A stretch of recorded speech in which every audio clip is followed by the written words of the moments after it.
বরিশাল সদর উপজেলার sub registrar অবৈধভাবে উপার্জনের টাকায় সরকারি খাস জমিতে গড়েছেন 5তলা ভবন, ঢাকায় 2টি, বরিশাল নগরীতে হাসপাতাল রোডে অগ্রণী হাউজিং লিমিটেডের ড্রিম প্যালেসে কোটি টাকার ফ্ল্যাট, সদর উপজেলার শায়েস্তাবাদে 1 একর 25% জমি, কাগাসুরা মুকুন্দপট্টি রাস্তার 2 পাশে 80% জমি, কাগাসুরা বাজারের পাশে 100% মাল্টা বাগান, কাগাসুরা বাজারের আগে 4 নম্বর ওয়ার্ডে 12% প্লট, লাকুটিয়ায় 20% জমির উপর মুরগির ফার্ম, তালতলি বাজারে ইট বালু ও সিমেন্টের দোকান।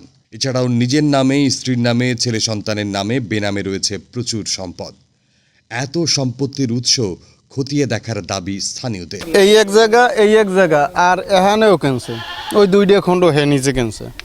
এখানে মনে করেন 10-12 বা 15% হইবে, এই প্রায় 100 না হইলেও হয়তো 2-10% কম হইতে পারে। এই মালিক ছিল আপনার এই নাদির বাড়ির, বুঝলেন? সেই থেকে নিচে আসমত খা, বুঝলেন, সে মারা গেছে, তার ছেলেবান আছে দোকানদারি করে কাগজের বাজার, এর থেকে কিনছে 26টার। 26টারই আছে শুনুন, ওই অসীম 26 ওয়াশিং। এখন বরিশালের 26 কয়তলা বিল্ডিং করছে এখানে? 4তলা। 4তলা না?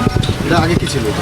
আগে উপরে ফাউন্ডেশন করা ছিল, কিন্তু উপরে টিন সিট ছিল। মালিক গেলে জানি ওয়াসিম ভাই, ওয়াশিং কি করে? উনি এখন বর্তমান সাব রেজিস্ট্রার কোন জায়গায়? বরিশালেরই। বরিশালে। হ্যাঁ, এটা আগে কি ছিল? এটা টিনের ঘর ছিল। এটা কি আমাদের পৈতৃক সম্পত্তি নাকি এটা আসলে? এটা শুনছি সরকারি সম্পত্তি। তবে অসীম কল্লোল বলেন, এত সম্পত্তি আমার নেই, তবে বরিশালে একটি, ঢাকায় 2টি ফ্ল্যাট সহ 5তলা ভবন আছে। এই বিষয়ে আপনার বক্তব্য? না, আমার এত সম্পত্তি নেই। আমার এত সম্পত্তি নেই। আমার জমি হলো আমি বললাম শায়েস্তাবাদে আমার 1 একর 25, আরো কিছু আছে, আরো কিছু 90% আছে, এটা আপনারা জানেন না। এই আমার সম্পত্তি। আর বরিশালের পোর্ট রোডে আমার মায়ের বাবার বাড়ি, এটা আমরা 4 ভাই বোনের মিলে করছি, আমি, আমার ছোট ভাই, আমার 2 বোন। আর আমার জানেন না, ঢাকায় 2টা ফ্ল্যাট আমার ওয়াইফের নামে, আমার একটা আছে, সেটা লোন নেওয়া, ডিবিএস থেকে লোন নেওয়া। বরিশালের আমাদের, বরিশালে যে ফ্ল্যাট আছে, হ্যাঁ ওইটা আমাদের। তারপর আমাদের ওই মাছের ঘের আছে, ওখান থেকে আমাদের কিছু আয় আছে, বছরে আমাদের কিছু আয় আছে, আমাদের ইনকাম ট্যাক্সের ফাইল আছে।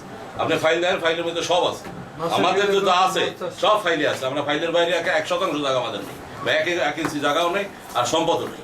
তদন্ত সাপেক্ষে আইনগত ব্যবস্থা নেয়ার দাবি স্থানীয়দের। অন্যদিকে অবৈধভাবে কোনো কিছু করলে খতিয়ে দেখার কথা জানালেন জেলা প্রশাসক।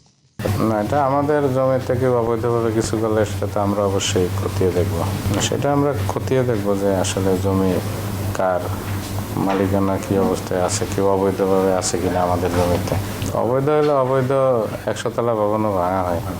একজন সাব রেজিস্ট্রার হয়ে কিভাবে শত কোটি টাকার সম্পত্তির মালিক হলেন, খতিয়ে দেখার দাবি স্থানীয় সচেতন মহলের।